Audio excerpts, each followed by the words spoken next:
कार्रवाई सीतापुर पुलिस ने बड़ी कार्रवाई करते हुए 2.5 लाख रुपए में तैयार की गई थी हत्या की साजिश। पुलिस अधीक्षक महोदय जनपद सीतापुर के द्वारा हम सभी को अपराध एवं अपराधियों के विरुद्ध कठोर कार्रवाई एवं संदिग्ध वाहनों की चेकिंग के निर्देश लगातार दिए जा रहे थे।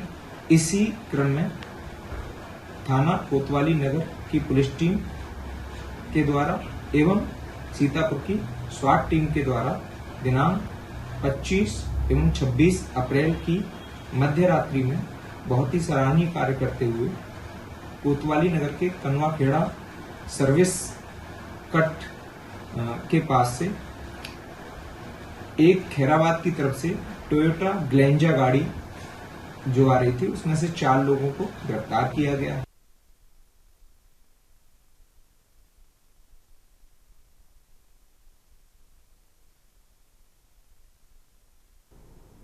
बढ़ते अगली खबर की तरफ। अगली खबर लखनऊ से है। अयोध्या में 29 अप्रैल को सीएम करेंगे ध्वजारोहण।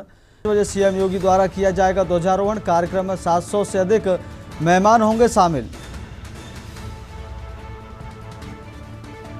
शाम 5 बजे सीएम योगी द्वारा किया जाएगा ध्वजारोहण। लखनऊ से इस वक्त की बड़ी जानकारी आपको बता रहे हैं। अयोध्या में 29 अप्रैल को सीएम करेंगे ध्वजारोहण।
अगली खबर लखनऊ से है। योगी आदित्यनाथ सरकार का बड़ा शैक्षिक अभियान 1 मई से मिशन मोड में शुरू होगा। स्कूल चलो अभियान के तहत श्रमिक बस्तियों ईंट भट्टे पहुंचेंगे शिक्षक। 6 साल से लेकर 14 साल की आयु के बच्चों का 100% कराया जाएगा नामांकन। लखनऊ से इस वक्त की बड़ी जानकारी आपको बता रहे हैं। 6 वर्ष से लेकर 14 वर्ष की आयु के बच्चों का 100% कराया जाएगा नामांकन। योगी आदित्यनाथ सरकार का बड़ा शैक्षिक अभियान शुरू हो गया है। 1 मई से मिशन मोड में शुरू होगा स्कूल चलो अभियान। अभियान के तहत श्रमिक बस्तियों ईंट भट्टे पहुंचेंगे शिक्षक। 6 से लेकर 14 वर्ष की आयु के बच्चों का 100% कराया जाएगा नामांकन। योगी आदित्यनाथ सरकार का बड़ा शैक्षिक अभियान शुरू होने जा रहा है। 1 मई से मिशन मोड में शुरू होगा स्कूल चलो अभियान। अभियान के तहत श्रमिक बस्तियों ईंट भट्टे पहुंचेंगे शिक्षक और जो बच्चे हैं उनको एडमिशन दिलवाएंगे। 6 से 14 वर्ष की आयु के बच्चों को योगी सरकार का बड़ा शैक्षिक अभियान शुरू होने जा रहा है। 1 मई से मिशन मोड में शुरू होगा स्कूल चलो अभियान। इस खबर पर अधिक जानकारी के लिए हमारे साथ संवाददाता रामानुज जुड़ गए हैं। रामानुज, 6 वर्ष से 14 वर्ष के आयु के बच्चों को नामांकन कराया जाएगा। शिक्षक ईंट भट्टों और बस्तियों में जाएंगे। ये योगी सरकार का एक शैक्षिक अभियान में एक अहम पहल है, तो इसको कैसे देख रहे हैं? क्या कुछ जानकारी आपके पास और है इसमें? देखिए, अगर बात की जाए कि मुख्यमंत्री योगी आदित्यनाथ के निर्देश है कि उत्तर प्रदेश के अंदर जो है स्कूल चलो अभियान को मिशन मोड पर जो है शुरू किया जाए। 1 मई से ये अभियान शुरू होगा, जिसमें सबसे ज्यादा श्रमिक बस्तियों और ईंट भट्टे और जो तमाम ऐसी जगह है जहां पर जो बस्तियां हैं उद्यमियों की, वहां पर जाए, श्रमिक बस्तियों में जाएं और वहां पर जो है लोगों को शिक्षा के लिए प्रेरित करें। और 6 साल से 14 साल के आयु के वर्ग के जो बच्चे हैं उनका 100% नामांकन हो, यानी कि वो बच्चे जो है अगर वो विद्या से दूर है, एजुकेशन से दूर है, तो उनको जोड़ा जाए और इसको बड़े पैमाने पर जो है इस अभियान लाया जाए और शैक्षिक अभियान को जो है जब चलाया जाएगा तो कहीं ना कहीं उत्तर प्रदेश के जो बच्चे हैं उनको बेहतर एजुकेशन और इसके साथ साथ जो है उनको स्वावलंबी बनाया जा सकता है। जी, इस मिशन की सबसे बड़ी बात रामानुज ये दिख रही है कि शिक्षक जो है श्रमिक बस्तियों, ईंट और भट्टों पर जाएंगे, जहां बच्चों को एडमिशन कराएंगे। ये सबसे बड़ी बात है। इसको कैसे देखा जा रहा है, क्योंकि वो बच्चे तो शिक्षा से जुड़ ही नहीं पाते, जो ईंट भट्टों पर काम करते हैं वो शिक्षा से बहुत दूर रहते हैं, लेकिन अब वो भी शिक्षा पाएंगे। कैसे देखा जा रहा है? देखिए, अगर बात की जाए कि जो ईंट भट्टों पे काम करने वाले मजदूर होते हैं, जो श्रमिक होते हैं, वो कहीं ना कहीं जो है बिहार, झारखंड और जो है पश्चिमी यूपी से आते हैं, यानी कि अलग जो है जिलों से आते हैं। तो ऐसे में हर जिले के अंदर ये अभियान चलाया जा रहा है और चलाया जाएगा, और इसमें जो हर जिले के ईंट भट्टे हुए, श्रमिक बस्तियां हुई, उन पर जाकर उन बच्चों का नामांकन किया जाएगा, ताकि वो बच्चे जो है इस स्कूल चलो अभियान के अंदर जो है जुड़ सके और जो है एजुकेशन यानी कि जो शिक्षा है उससे वो सीधे तौर पर जुड़ सके। चाहे वो कहीं के भी विद्यार्थी हो, कहीं के भी जो है उनके अभिभावक कहीं के भी रहने वाले हो, लेकिन उनको कहीं ना कहीं जोड़ने की कवायद है ताकि बच्चे जो है शिक्षित हों। जी रामानुज जी, बहुत बहुत धन्यवाद आपका तमाम जानकारी देने के लिए। अगली खबर मऊ से हौसला बुलंद चोरों ने नकदी सहित लाखों उड़ाए। बड़ी चोरी की वारदात से ग्रामीणों में दहशत व्याप्त। मौके पर जांच पड़ताल कर तलाश में जुटी पुलिस। मधुबन थाना क्षेत्र के हेमतपुर गांव का पूरा मामला बताया जा रहा है। मऊ से इस वक्त बड़ी खबर आपको बता रहे हैं। मौके पर जांच पड़ताल कर जांच में पुलिस जुटी है। चोरों ने लाखों रुपए उड़ाए हैं। मधुबन थाना क्षेत्र के हेमतपुर गांव का पूरा मामला बताया जा रहा है। अगली खबर मैनपुरी से। दंपति ने जहरीला पदार्थ खाकर दी जान। बैंक के कर्ज को लेकर परिवार में रहता था क्लेश। खेत में बेहोशी हालत में पड़े मिले पति पत्नी। पीजीआई सैफई में इलाज के दौरान हुई मौत। शव पोस्टमार्टम भेजकर जांच में जुटी पुलिस। थाना बरनाहल के अड़ूपुर गांव का पूरा मामला। अड़ूपुर थाना बरनाहल में दंपति द्वारा जहर खाकर आत्महत्या करने के प्रयास की सूचना प्राप्त हुई। तत्काल वे दंपति पीजीआई में एडमिट कराए गए थे। उपचार के दौरान उनकी मौत हुई है। उनकी मृत्यु का सही कारण पता लगाने के लिए पंचायतनामा पोस्टमार्टम की कार्यवाही और मौके की स्थिति का जायज़ा इसको लेते हुए जो भी तथ्य संज्ञान में आएंगे उसके आधार पर, यदि कोई तहरीर आती है उसके आधार पर इसमें कार्यवाही की जाएगी। मौके पर क्षेत्राधिकारी एवं प्रभारी निरीक्षक द्वारा तत्काल मौके पर पहुंचकर इसकी मौके को अटेंड किया गया था। इसमें जो भी विधिक कार्यवाही है उसको अमल में लाया जाएगा। ठीक है। अगली खबर यूपी के ग्रेटर नोएडा से। झुग्गियों में लगी आग, मचा हड़कंप। चूहड़पुर खादर इलाके में आबाद है झुग्गियां। दमकल की 2 गाड़ियां ने आग पर पाया काबू। आग से 8 झोंपड़ियां जलकर हुई पूरी तरह राख। किसी प्रकार की जनहानि नहीं आई सामने। इकोटेक 1 थाना क्षेत्र का है पूरा मामला। ग्रेटर नोएडा से इस वक्त बड़ी खबर आपको बता रहे हैं। आग से 8 झोंपड़ियां जलकर राख। दमकल की 2 गाड़ियों ने आग पर पाया काबू। आग से 8 झोंपड़ियां जलकर हुई पूरी तरह राख। ग्रेटर नोएडा से इस वक्त बड़ी खबर आपको बता रहे हैं। किसी प्रकार की जनहानि नहीं आई सामने, एक खैरियत रही। इकोटेक 1 थाना क्षेत्र का पूरा मामला बताया जा रहा है। बढ़ते अगली खबर की तरफ। प्रधानमंत्री नरेंद्र मोदी के लोकप्रिय कार्यक्रम मन की बात का आज औरैया जनपद में भव्य सामूहिक श्रवण आयोजित किया गया। इस कार्यक्रम ने जनपद के लिए तब तक एक ऐतिहासिक पल बना दिया जब देश भर के उन चुनिंदा 14 जिलों की सूची में औरैया का नाम शामिल हुआ, जहां लाइव कनेक्शन के माध्यम से सीधा जुड़ाव सुनिश्चित किया गया। गौरतलब है कि उत्तर प्रदेश से औरैया इस गौरवशाली सूची में शामिल होने वाला एकमात्र जिला रहा। जिले के विभिन्न स्थानों पर दूरदर्शन के माध्यम से कार्यक्रम का सजीव प्रसारण किया गया। भारी संख्या में युवाओं, महिलाओं और बुजुर्गों ने सामूहिक रूप से प्रधानमंत्री के संबोधन को सुना। पूरा वातावरण देशभक्ति और उत्साह के रंग में डूबा नजर आया।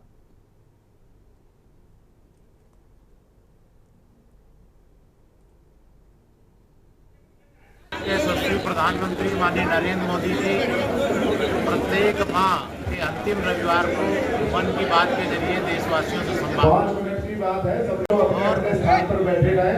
और उसमें वो देश की उपलब्धियां आप सब स्वयं उपलब्ध यहाँ उपस्थित रहे हैं। कैसे उन्होंने हमारे वैज्ञानिकों ने सिविल एटॉमिक एनर्जी पर जो हमारे वैज्ञानिकों ने रिसर्च किया है। अगली खबर की तरफ। उत्तर प्रदेश में इस समय हीट वेव का असर देखने को मिल रहा है। मौसम विभाग ने दी जानकारी के हिसाब से कई जिले अभी 2 दिन तक हीट वेव की असर में रहेंगे। मोहम्मद दानिश मौसम वैज्ञानिक ने बताया, निचले क्षोभ मंडल में आ रही गर्म पछुआ हवाओं के साथ आंतरिक महाराष्ट्र के आसपास बने प्रति चक्रवात के प्रभाव से प्रदेश अधिकतम तापमान में हो रही बढ़ोतरी के परिणाम स्वरूप आज प्रदेश में चल रही लू की तीव्रता एवं दायरा बढ़ने के साथ ही बांदा में अप्रैल महीने के पूर्ववर्ती सर्वाधिक 47.4 सेल्सियस तापमान की बराबरी के साथ भीषण लू, जबकि मेरठ, आगरा, शाहजहांपुर, जालौन, बरेली, मुजफ्फरनगर, अलीगढ़, हरदोई, बाराबंकी, अमेठी, बलिया, वाराणसी, गाजीपुर और प्रयागराज में उष्ण लहर लू की स्थितियां परिलक्षित हुई। उक्त परिस्थितियों में आगामी 2 दिनों के दौरान कोई विशेष परिवर्तन नहीं होने के दृष्टिगत प्रदेश में 27 अप्रैल तक उष्ण लहर लू की स्थितियां ऐसे ही जारी रहने के साथ प्रदेश में कहीं कहीं उष्ण रात्रि होने की भी संभावना है। तदुपरांत एक पश्चिमी विक्षोभ के प्रभाव से 27 अप्रैल से पश्चिमी उत्तर प्रदेश से वर्षा का दौर आरंभ होकर पूर्वी उत्तर प्रदेश की ओर बढ़ने तथा इसके उत्तरोत्तर वृद्धि के साथ मई की शुरुआत तक जारी रहने की संभावना के दृष्टिगत तापमान में 3.35 सेल्सियस की गिरावट के कारण 28 अप्रैल से लू की स्थितियों में सुधार होने की संभावना है। इसी क्रम में राजधानी लखनऊ में भी 26 से 27 अप्रैल के दौरान कहीं कहीं लू की स्थितियां बनने की संभावना है।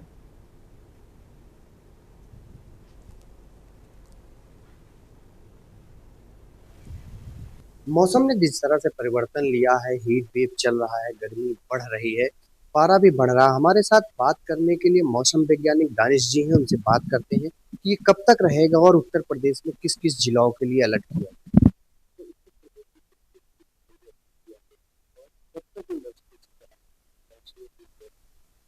देखिए, अगर हम उत्तर प्रदेश में अगर मौसम की बात करें तो पिछले एक हफ्ते से काफ़ी गर्मी का सबब बना हुआ है और आज की बात करें तो आज प्रदेश में ऑरेंज अलर्ट है और प्रदेश का जो हमारा सेंट्रल पार्ट है, सदर्न पार्ट है, वहाँ पर लू का अलर्ट जारी हुआ है। उसमें लखनऊ में भी आज और कल 2 दिन लू का अलर्ट है। तो कहीं ना कहीं जो सदर्न पोर्शन है, जो प्रयागराज डिवीजन है, बांदा डिवीजन है और बुंदेलखंड रीजन है, यहाँ पर तापमान अपने सामान्य से काफ़ी डिग्री ऊपर है। कहीं ना कहीं 45, कल तो बांदा में 47.4 डिग्री सेल्सियस दर्ज किया गया। तो कहीं ना कहीं गर्मी का जो असर है आज और कल बना रहेगा।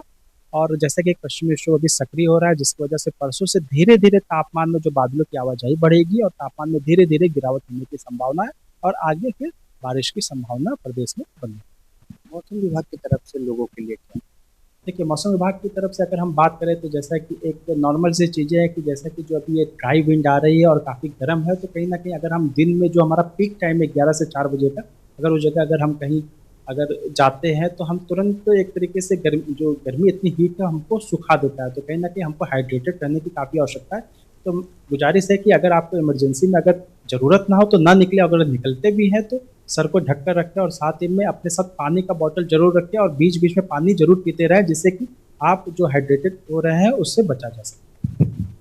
जिस तरह से बताया है कि अगर जरूरत ना हो तो इस गर्मी बाहर ही न निकले, अगर निकल रहे हैं तो पानी की उचित व्यवस्था रखें अपने पास और सर को ढक के रखें। सबसे ज्यादा दिक्कत अगर है तो बच्चों और बूढ़ों के लिए है। इस तरह से गर्मी में अगर उनको जरूरत है तभी इस गर्मी में बाहर निकले, नहीं शाम या सुबह अपना जो भी काम हो निपटा लें। के न्यूज इंडिया के लिए आनंद सिंह चौहान, लखनऊ। अगली खबर उत्तर प्रदेश के बुलंदशहर से, जहां बर्थडे पार्टी में विवाद के बाद फायरिंग में 3 लोगों की मौत मामले में पोस्टमार्टम करा पुलिस ने शवों को परिजनों के सुपुर्द कर दिया। शवों के घर पहुंचते ही परिवारों में कोहरा मच गया। एक साथ निकाली गई अंतिम यात्रा में बड़ी संख्या में लोग शामिल हुए। इस दौरान एसपी सिटी व कई डिप्टी एसपी सहित भारी पुलिस बल की तैनाती भी दिखाई दी। बता दें कि बर्थडे पार्टी में विवाद के बाद हुई ताबड़तोड़ फायरिंग में 3 युवकों की मौत हो गई थी।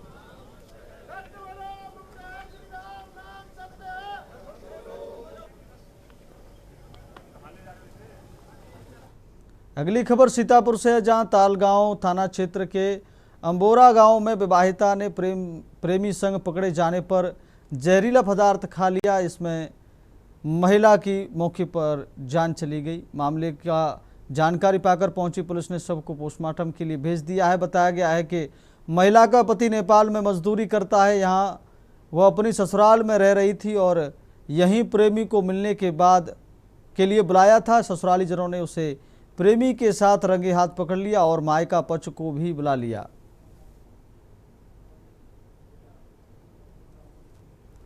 खबर यूपी के बाराबंकी से है, जहां reserve police lines parade ground में प्रशिक्षण पूरा होने पर 293 प्रशिक्षु आरक्षियों की दीक्षांत परेड आयोजित हुई। दीक्षांत परेड समारोह के मुख्य अतिथि अपर पुलिस महानिदेशक कानून व्यवस्था अमिताभ यश ने परेड की सलामी लेकर निरीक्षण भी किया। मुख्य अतिथि सहित पुलिस अधीक्षक अर्पित विजयवर्गीय ने प्रशिक्षु आरक्षियों द्वारा कठिन परिश्रम करते हुए लगनपूर्वक प्रशिक्षण पूरा करने की सराहना करते हुए उज्जवल भविष्य की कामना की। इस दौरान जहां प्रशिक्षुओं को पुरस्कृत किया गया, वहीं प्रशिक्षण देने वालों को सम्मानित किया गया। इस मौके पर डीएम ईशान प्रताप सिंह, एसएसपी दक्षिणी रितेश कुमार सिंह, एसपी उत्तरी विकास चंद्र त्रिपाठी सहित सभी डिप्टी एसपी एवं अन्य अधिकारी मौजूद रहे।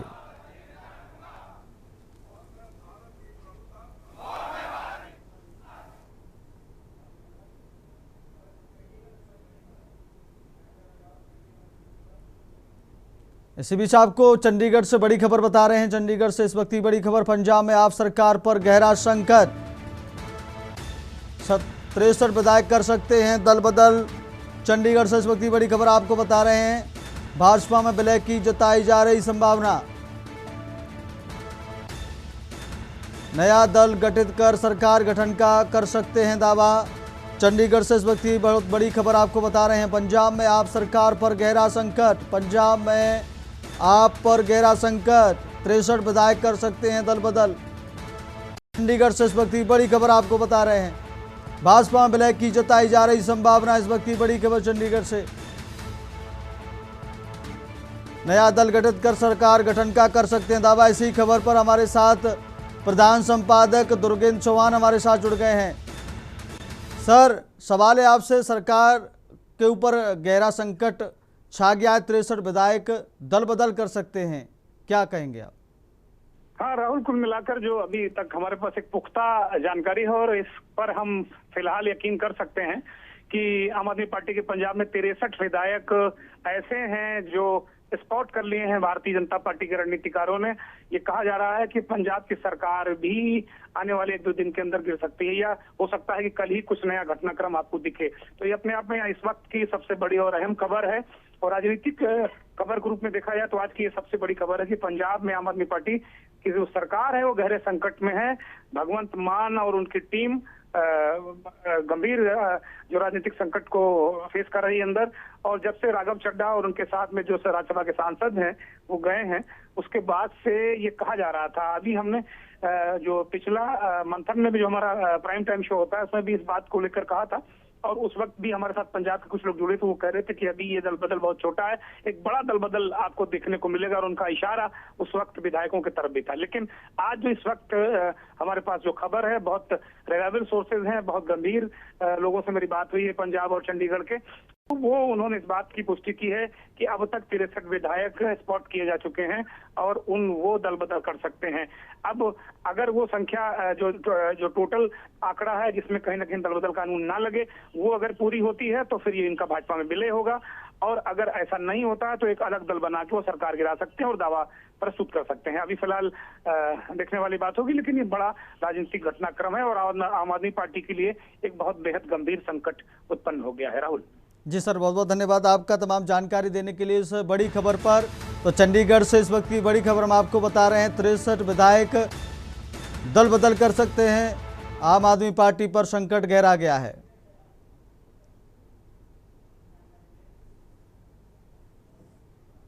अब वक्त हो गया छोटे से ब्रेक का, ब्रेक के बाद फिर हाजिर होंगे। ब्रेक के बाद फिर आपका बहुत स्वागत है। खबर उत्तर प्रदेश में बढ़ते हैं खबरों में। खबर संभल से है, जहां बहजोई स्थित ईश्वरदास टेक्निकल इंस्टीट्यूट में प्रशिक्षु आरक्षियों की दीक्षांत परेड आयोजित हुई। मुख्य अतिथि मुरादाबाद मंडल के मंडलायुक्त आंजनेय कुमार सिंह ने परेड की सलामी लेकर निरीक्षण भी किया। उन्होंने परेड में शामिल आरक्षियों के अनुशासन और प्रशिक्षण की सराहना करते हुए उत्कृष्ट आरक्षियों को पुरस्कार देते हुए सम्मानित किया। उन्होंने नवनियुक्त पुलिसकर्मियों को कर्तव्य निष्ठा, ईमानदारी और अनुशासन में रहकर दायित्व निर्वहन करने का संदेश दिया। इससे पहले पुलिस अधीक्षक कृष्ण कुमार ने मुख्य अतिथि का स्वागत किया। अंत में पुलिस अधीक्षक ने सभी आरक्षियों को देश सेवा, संविधान के प्रति निष्ठा और जन सुरक्षा की शपथ दिलाई। अगली खबर एटा से, जहां रिजर्व पुलिस लाइंस में प्रशिक्षु आरक्षियों की भव्य दीक्षांत परेड आयोजित हुई। मुख्य अतिथि डीआईजी मोहम्मद इमरान ने प्रशिक्षुओं की परेड की सलामी लेकर निरीक्षण भी किया। एसएसपी डॉक्टर इलामारान ने प्रशिक्षण संबंधी ब्यौरा प्रस्तुत करते हुए उत्कृष्ट प्रशिक्षुओं को सम्मानित कराया। इस दौरान कार्यक्रम में शामिल सभी लोगों ने सीएम योगी आदित्यनाथ का लाइव संबोधन भी सुना। अगली खबर फतेहगढ़ से स्थित reserve police lines parade ground में प्रशिक्षु आरक्षियों के आधारभूत प्रशिक्षण समापन के उपरांत दीक्षांत परेड समारोह का आयोजन किया गया। दीक्षांत परेड समारोह के मुख्य अतिथि अपर पुलिस महानिदेशक अपराध उत्तर प्रदेश एसके भगत द्वारा सलामी लेने के पश्चात परेड का निरीक्षण किया गया। मुख्य अतिथि अपर पुलिस महानिदेशक अपराध एसके भगत व फतेहगढ़ की पुलिस अधीक्षक आरती सिंह द्वारा कठिन प्रशिक्षण पूरा करने के लिए प्रशिक्षु आरक्षियों के समर्पण और कड़ी मेहनत की सराहना की गई तथा कानून एवं सुरक्षा व्यवस्था को सुदृढ़ करने, नागरिकों की सेवा करने, ईमानदारी और पेशेवर पुलिसिंग के प्रति प्रतिबद्धता का आह्वान, जनता से मैत्रीपूर्ण संबंध और अपराध के प्रति जीरो टॉलरेंस नीति के तहत कार्य करने हेतु प्रेरित किया गया। साथ ही राष्ट्र की एकता और अखंडता सुनिश्चित करने की शपथ दिलाई गई। दीक्षांत परेड में कुल 12 टोलियों में 470 प्रशिक्षु आरक्षियों द्वारा पूरी साज सज्जा के साथ उत्साहपूर्वक प्रतिभाग किया गया।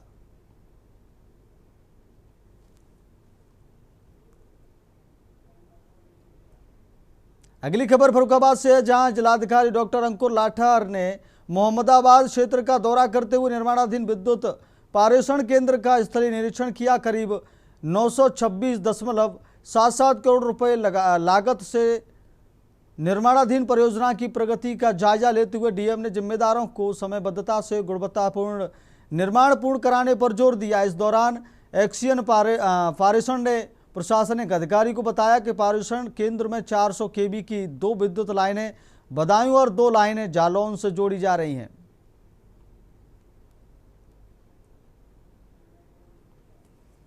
अगली खबर गाजीपुर से, जहां पुलिस लाइन में रिक्रूट आरक्षियों की दीक्षांत परेड आयोजित हुई। मुख्य अतिथि एडीजी वाराणसी पीयूष माडिया ने परेड में शामिल होकर सलामी लेते हुए निरीक्षण भी किया। इस दौरान उत्कृष्टता के लिए चयनित प्रशिक्षुओं को सम्मानित भी किया गया। कार्यक्रम में शामिल सभी लोगों ने मुख्यमंत्री योगी आदित्यनाथ का लाइव संबोधन भी सुना। दीक्षांत परेड संपन्न होने के साथ महकमे में 690 नए आरक्षी प्राप्त हो गए हैं। गाजीपुर जनपद में 690 प्रशिक्षु आरक्षियों की पासिंग आउट परेड संपन्न हुई। आपने देखा इतनी बड़ी संख्या में इतना सुंदर प्रदर्शन इस पुलिस लाइन के ग्राउंड पर हमारे नए कॉन्स्टेबल्स द्वारा किया गया। और एक बात और आपको बताना चाहता हूँ, यह दिवस ऐतिहासिक इस कारण से भी है कि जितने लोग आपने आज मैदान में देखे, इससे 1.5 गुना ज़्यादा यानी 1008 आरक्षी आज से हमारे जनपद की पुलिस में बढ़ जाएंगे। जो पूरी पुलिस फोर्स है उसमें इतने गुना वृद्धि इससे पहले आज तक उत्तर प्रदेश में कभी नहीं हुई। फिलहाल खबर उत्तर प्रदेश में मेरे साथ इतना ही। बने रहिए, देखते रहिए के न्यूज़ इंडिया। नमस्कार।